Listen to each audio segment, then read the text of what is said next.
यदि आपको नौकरी के नाम पर पैसे लेकर विदेश भेजा जा रहा है तो फिर आप सावधान हो जाइए, क्योंकि ये विदेश भेजने वाले लोग ठग भी हो सकते हैं। ऐसा ही एक मामला शाहजहांपुर से आया है, जहां पर दिल्ली के ठगों ने एक युवक से 3.5 लाख रुपए ठगते हुए उसे ईरान भेज दिया।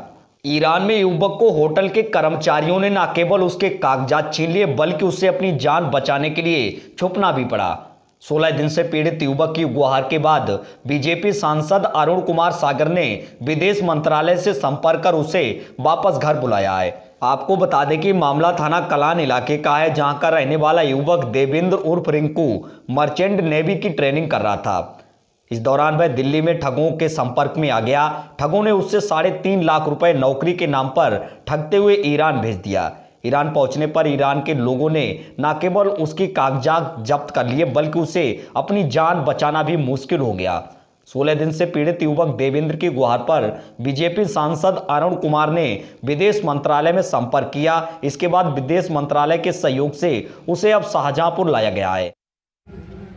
वहाँ एक सौरभ सोम नाम का लड़का है मेरठ का, तो उसने मुझसे सिक्के भेजने के लिए बोला, मुझसे बोला 3.5 लाख रुपए पड़ेंगे तुम पे और सिक्के भेज दूंगा मैं तुम्हें। तो उसने यहाँ तो कोई दूसरा सिप दिखाया था, लेकिन वहाँ पहुँचते दूसरा सिक्के भेज दिया उसने।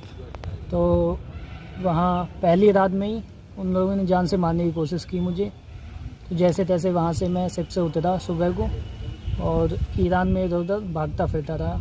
फिर घर पे कॉल किया मैंने, तो फिर घर से सांसद जी को कॉल किया, तो इन लोगों ने फिर मदद की, जैसे तैसे मुझे भारत में बुलाया वापस। सांसद जी का पूरा सहयोग रहा मुझे भारत बुलाने में। जब वहाँ ईरान में क्या हुआ तुम्हारे साथ? वहाँ इधर उधर भटकता फिरता, मैं सबसे नीचे आ गया, इधर उधर फिरता रहा, तो जैसे तैसे मैं बचाऊँ वहाँ से। रिंग को तुम युवा हो, तुमने सपना क्या देखा था? क्या सपना सोच संजो करके मन में गए थे यहाँ से? क्या इच्छा थी, बताओ। मर्चेंट नेवी के लिए जॉब के लिए गया था, कोर्स किया था 6 मंथ। तो ये सौरभ सोम जो था, इसने कोर्स किया था 6 मंथ का दिल्ली में मेरे साथ। तो मुझे कोई एजेंट नहीं मिल पाया, एजेंट नहीं मिला तो इससे कांटेक्ट किया, क्योंकि ये जा चुका था वहाँ। तो इसने बोला अभी तो सेलिंग पे हूँ मैं, आ जाऊँगा, जब वेट कर लो, आ जाऊँगा जब मैं बताऊँगा। तो फिर जब ये आया तो इसने बोला पूरा सेटलमेंट कर लिया था एजेंट से पहले ही। तो ये आया, फिर इसने बोला कि 3.5 लाख रुपए पड़ेंगे, मैंने सेटलमेंट कर लिया है सारा।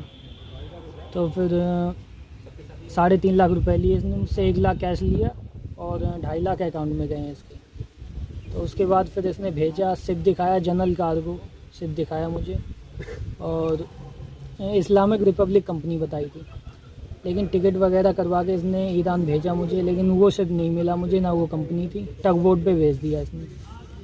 तो वहाँ हाँ, तो वहाँ उन लोगों ने पहली रात को ही जान लेने की कोशिश की मेरी, पता नहीं क्यों। तो जैसे तैसे मैं सुबह को फिर सबसे नीचे उतरा, पूरे ईरान में फिरता रहा इधर से उधर।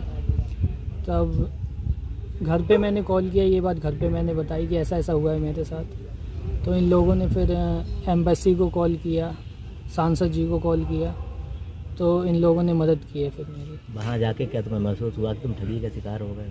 हाँ, ऐसा ही किया था इसने। किस तरीके ठगी का शिकार हुए थे? क्या बिक्री वगैरह तुम्हारी? बताओ, ये बात बताओ। नहीं, इसने जो सिप यहाँ से दिखाया था, जो कंपनी बताई थी, वो नहीं दिया मुझे, दूसरे सिप पे भेज दिया, टग बोट।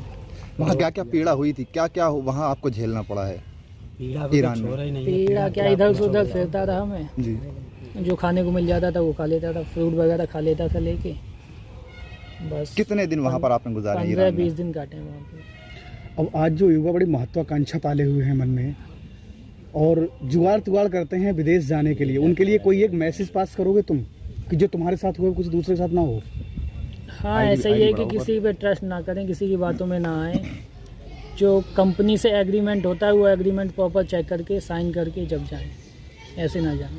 पास एक गांव पड़ता है और हमारी सांसदीय क्षेत्र हमारा ही क्षेत्र लगता है। हमारे महामंत्री हैं रमाकांत मिश्रा जी, उन्होंने मुझे फ़ोन किया कि ऐसे ऐसे करके एक लड़का है, नौकरी के बहाने कुछ लोग उसे ईरान में ले जाकर छोड़ दिया है।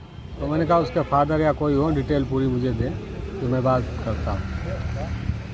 तो मैंने जब मेरे पास वो आए उनके फादर, तो मैंने विदेश मंत्री जी को एक पत्र लिखा मेल भी कराई और मैंने बात भी की, तो उन्होंने पूरा आश्वासन दिया था कि अगर सुरक्षित है तो मैं पूरा प्रयास करूंगा कि वो हिंदुस्तान वापस आ जाए। और 14-15 दिन के बाद वो लड़का मिला, उसका और सब कुछ छीन लिया था, केवल उसके पास मोबाइल था, वो भी व्हाट्सएप पे बात कर लेता था।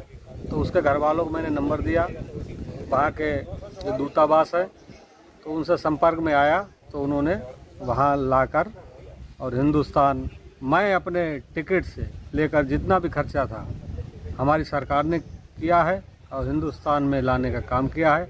मैं माननीय मंत्री जी को, विदेश मंत्री जी को बहुत बहुत साधुवाद देता हूं, धन्यवाद देता हूं कि उस बच्चे की जान बचाने का काम किया।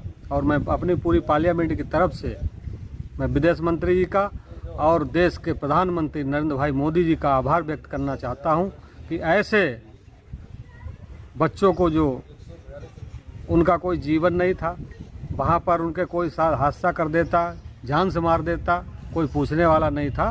तो ऐसे हमारे प्रधानमंत्री जी की जो नीयत साफ है, जिस पे हमारे विदेश मंत्री जी ने काम करके दिखाया, मैं आभार व्यक्त करता हूँ। मध्य प्रदेश के विदिशा के विभिन्न अस्पतालों और अटल बिहारी वाजपेयी मेडिकल कॉलेज में कोविड-19 नर्सिंग स्टाफ के रूप में पदस्थ नर्स और मेल नर्स ने कलेक्ट्रेट पहुंचकर एक ज्ञापन सौंपा। उन्होंने सौंपे ज्ञापन में मांग की कि नर्सिंग स्टाफ को वैसी ही सेवाएं रखी जाएं जैसी उन्हें बरकरार थी। नर्सिंग स्टाफ का कहना है कि वह कोरोना जैसी भयंकर महामारी में अपनी जान हथेली पर रखकर लोगों की सेवा कर रहे थे, किंतु 31 दिसंबर को बिना सूचना के उन्हें हटा दिया गया। ऐसे में वह बेरोजगार हो गए। उन्होंने नर्स के पद पर नियमित रूप से करने की भी मांग की है। भाई उन्होंने कहा है कि NRHM द्वारा जो नियुक्तियां निकाली जा रही हैं उसमें कोविड-19 के नर्सिंग स्टाफ को प्राथमिकता दी जाए। मेरा नाम कृष्णा चढ़ार है। किस संबंध में यहाँ ज्ञापन देना है? हम इसी संबंध में ज्ञापन देने आए हैं कि अभी हमको 31 को निकाल दिया था। सिर्फ इतनी ही सूचना दी गई थी कि मैसेज के द्वारा हमको सूचना दी गई थी। 48 बच्चों को सिलेक्ट करके कह दिया था हम लोगों से कि तुम लोगों को कल से नहीं आना है। तो हम ये चाहते हैं कि गवर्नमेंट अगर इतनी वैकेंसियाँ निकाल रही है तो पहले हमको संविदा पे करे।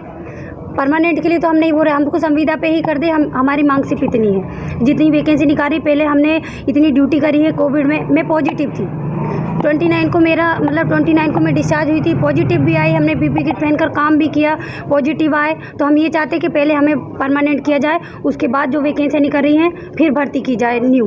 पहले हमको वैकेंसी दी जाए। जितने भी बच्चे हैं 600 बच्चे निकाले गए, 6000 बच्चे निकाले गए हैं, पहले उनको भर्ती दी जाए, उसके बाद किसी और को भर्ती दी जाए, जो भी न्यू भर्तियाँ निकल रही हैं। बस हमारा सरकार से इतना ही निवेदन है। 90 में काम कर रहा था, पिछले 4 महीने से सरकार ने हमें अचानक निकाल दिया है। हमारी सेवाएं निरस्त कर दी गई हैं। मेरा सरकार से निवेदन है कि जो भी संविदा वैकेंसी NHM निकाल रहा है, पहली प्रायोरिटी हम लोगों को दी जाए, हमने सरकार का बुरे वक्त में साथ दिया है, आज सरकार को हमारा साथ देना होगा। बस मेरा सरकार से इतना ही निवेदन है।